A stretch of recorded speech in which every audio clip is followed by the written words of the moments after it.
द्वापर युग में, द्वापरांत में, यानी जब द्वापर खत्म होने जा रहा था, महामुनि पराशर और माता सत्यवती जी से भगवान की ही ज्ञान कला का अवतार श्री वेदव्यास भगवान के रूप में हुआ। बोलिए श्री वेदव्यास भगवान की। वेदव्यास जी के रूप में भगवान की ही ज्ञान कला अवतरित हुई। अब क्योंकि वो ज्ञान कला के अवतार हैं, तो उनको त्रैकालिक ज्ञान है। आगे क्या हो चुका है ये भी ज्ञान है, अब क्या हो रहा है ये भी ज्ञान है, और आगे क्या होना है ये भी व्यास जी को ज्ञान है। और इस त्रैकालिक ज्ञान के ही कारण श्री वेदव्यास भगवान ने वो काम कर दिए जो मनुष्य नहीं कर सकता था। व्यास जी जानते थे आने वाले काल में मंदाह सुमंद मतयोह, लोगों की बुद्धि भी मंद हो जाएगी, भाग्य भी मंद हो जाएगा, वो शरीर से भी स्वस्थ नहीं रहेंगे, उनकी चेतना का भी दिन पर दिन ह्रास होगा, उनकी शरीर की ताकत का, शक्ति का भी दिन पर दिन ह्रास होगा।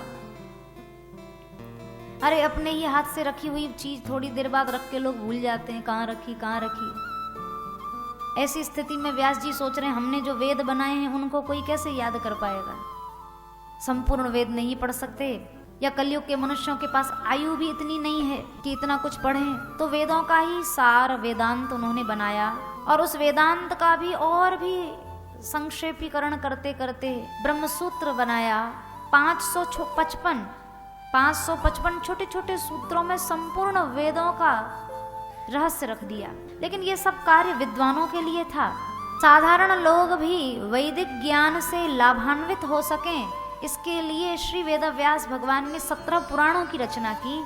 और जो बातें उन्होंने वेदों में लिखी, पर वेद के सब अधिकारी न होने के कारण वेद की ही बातों का वाचन उन्होंने पुराणों के रूप में किया। पर कलयुग के मनुष्यों के पास इतने पुराण पढ़ने का भी समय कहाँ है, और पढ़ भी लें तो उनकी बुद्धि में इतनी सारग्राहिता नहीं है कि पुराणों के सार को भी समझ सकें। श्री वेदव्यास भगवान महाभारत जैसे ग्रंथ को लिखे। धर्मे चार्थे च कामे च मोक्षे च भरतर्षभ, यदि हास्ति तदन्यत्र यन्ने हास्ति न तत्क्वचित्। चारों पुरुषार्थों के बारे में जो भी कुछ ज्ञान पूरे भारतवर्ष में है, वह संपूर्ण ज्ञान उन्होंने एक ग्रंथ के रूप में, महाभारत के रूप में हम लोगों को दे दिया। इसलिए लिखा है यन्ने हास्ति न तत्क्वचित्। भारत का संपूर्ण ज्ञान महाभारत में है, और जो महाभारत में नहीं है ना, वो भारत में भी नहीं है।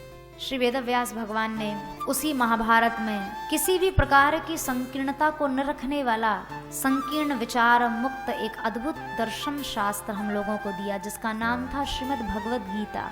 आज दुख की बात यह है, हमारे वेदव्यास जी ने हम लोगों के लिए कितना कुछ दिया, कितना कुछ लिखा, कितना कुछ श्रम किया। आज सनातनी परंपरा के लोगों के बच्चों को वेदव्यास जी का नाम नहीं पता, पर उनको मैक्स मुलर का नाम पता है, उनको मैकॉले का नाम पता है।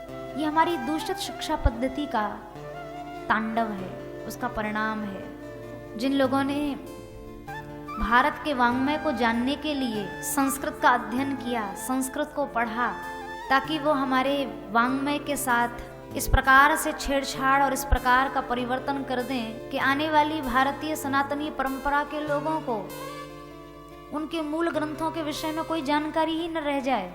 उन कुटिल लोगों के नाम तो हमारी संतान को पता होते हैं, पर जिन्होंने हमें गीता दी, जिन्होंने हमें भागवत दिया, जिन्होंने हमें 17 पुराण दिए, जिन्होंने हमें दर्शन शास्त्र दिए, जिन्होंने हमें महाभारत जैसा इतिहास ग्रंथ दिया, जिन्होंने वेद, वेदांत और ब्रह्मसूत्र जैसा परम ज्ञान का भंडार हमको दिया, उन वेदव्यास का नाम हमारी संतान को पता ही नहीं होता। नहीं पता हो तो उनको पता कराएगा कौन आपके अलावा?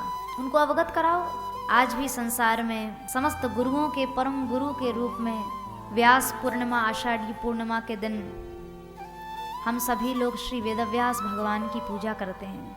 हमारे सनातन धर्म के परिवारों के अंदर अब ये सारी बातें लुप्त जैसी हो गई। आपको भी नहीं पता होगा व्यास पूर्णिमा क्या चीज़ है।